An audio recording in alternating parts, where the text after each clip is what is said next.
What's going on? Welcome back to the channel and happy new year to everyone. Second video for 2025, and we got our second update on the USACC group build. This is the 1968 Dodge Dart from Revell, and we got majority of the chassis, well, not quite finished, but kind of finished. And I think it's a good time for you for the update video. So we got basically the majority of the chassis in. The engine is not in yet. I mean, it is, but just mock fitted in there. So we still gotta get that in there and get that all wired and plumbed inside the engine bay, and then the chassis will be completely finished. But I just want to show you how good this engine looks. So if you remember, I did the N.Y.S. This is a Dodge N.Y.S. It's a slanted engine, as you can kind of tell, but it looks so good in there. And I did mention I am going to do a turbocharger in this thing, and we did. You can kind of see the turbocharger right there, kind of see it peeking out. So that looks really good. It fits so good in there. I mean, it fits nice and snug.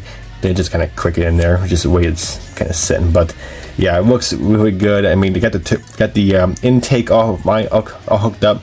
I did not do any intercooler because the pictures that I've seen for this car, for this engine, it doesn't really need an intercooler, to be honest, because it's a smaller engine, so it doesn't need that much coolant going to it.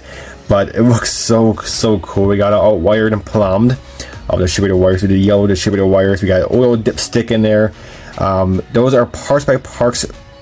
We'll take the engine out, but that is a parts by parts. What you call it? Belts and pulleys. There we go. Belts and pulleys. And there we go. Kind of see it. So that looks good. So looks so good. There's our turbocharger. I did a tip where the cold air goes into is chrome. Then obviously where the hot air or the cold air or exhaust is, I should say. I did that in like a dark chrome. Because there's a lot of heat going to that. And of course, we did like a Hemi orange. Actually, I didn't have any Hemi orange. I didn't have any like orange in stock. I had a super light orange, so I had to mix like a red, Tamiya red and Tamiya orange. Like literally just red and orange from Tamiya. Just put a little bit of red into it, and it got that nice dark orange. So that looks pretty good. It looks very close to the Hemi orange, to be honest. So. But we got our bunch of wires kind of dangling. These go to the distributor and stuff.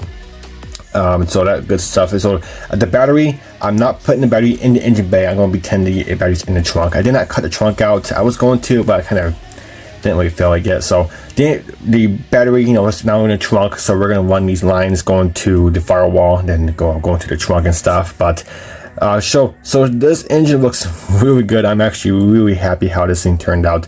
Of course, we're gonna hook up our coolant lines and stuff.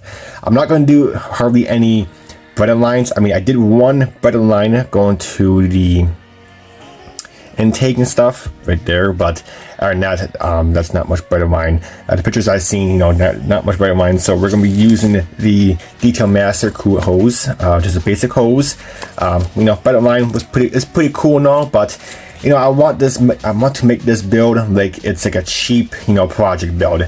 Like they cut the body all rusty, they updated the interior or refreshed the interior, and of course they only did the little bit of the front of the chassis, and they kept the stock engine. It would just did turbocharger, so it's not like a super expensive build that these guys are doing. So the engine bay looks so good. I love this engine bay. So the firewall's in there. The whole chassis in black. Then of course, where there's all the suspension stuff, suspension and steering is all aluminum from Outclad.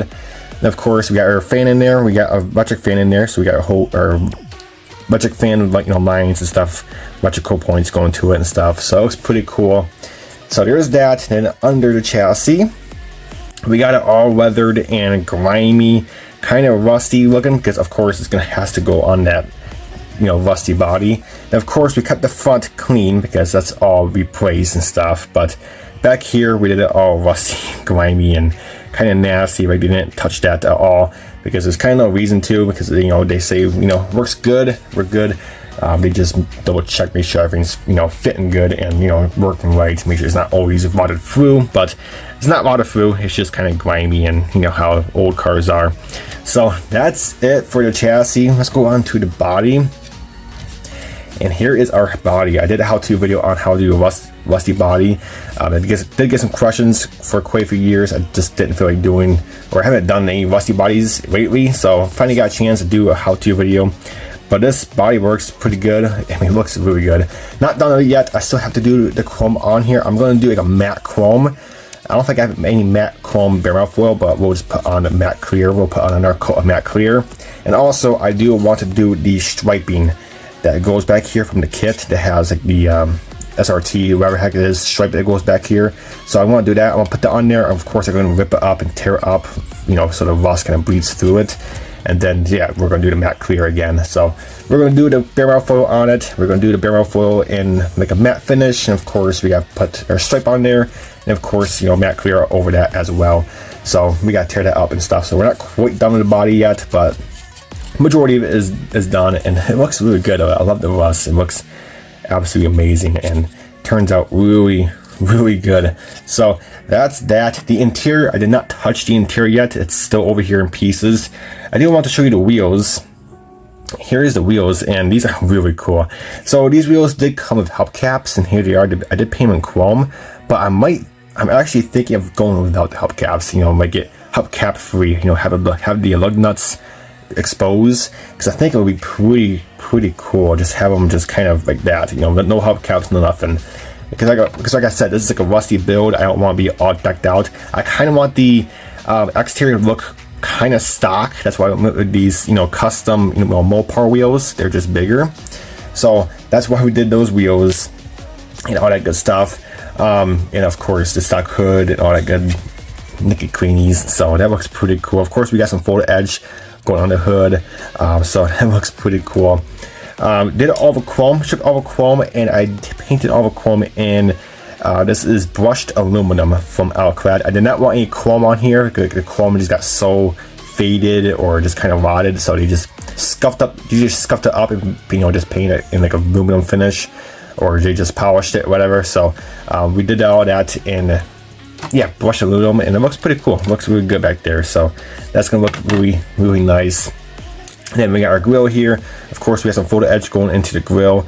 Then I am thinking of, I think I do have room between the radiator and the engine and stuff to sneak a hose through from the turbo going to this little guy. So I am gonna cut or drill out this indicator light, or whatever, marker light, we want to call that thing. I'm gonna drill that out, and we'll have a direct hose going from there to the turbo. So we're gonna, that's be pretty cool. Of course, we're adding a mesh there so it catches all the bugs and stuff. So, but yeah, we're gonna do that. I think it's gonna be pretty cool. Then one other thing, I am thinking of having the exhaust kind of peek out right here. So I am gonna drill a hole right in here somewhere in this fender to have that singular exhaust just kind of poke out right there. Well, not poke out, but, you know, expose right there.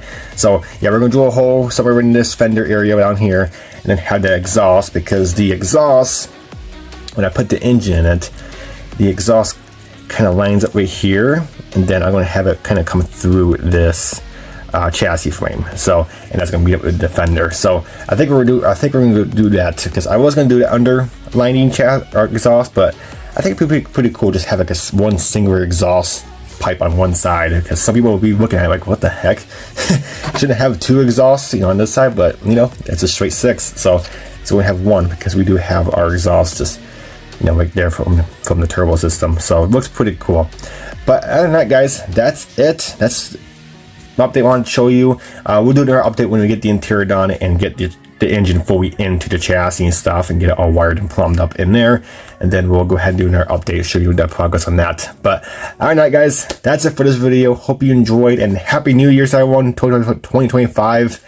It's starting out kind of crazy so far if you've been watching the news, but whatever. But alright guys, that's it for this video. Hope you enjoyed, and until next video, we'll catch you guys next time.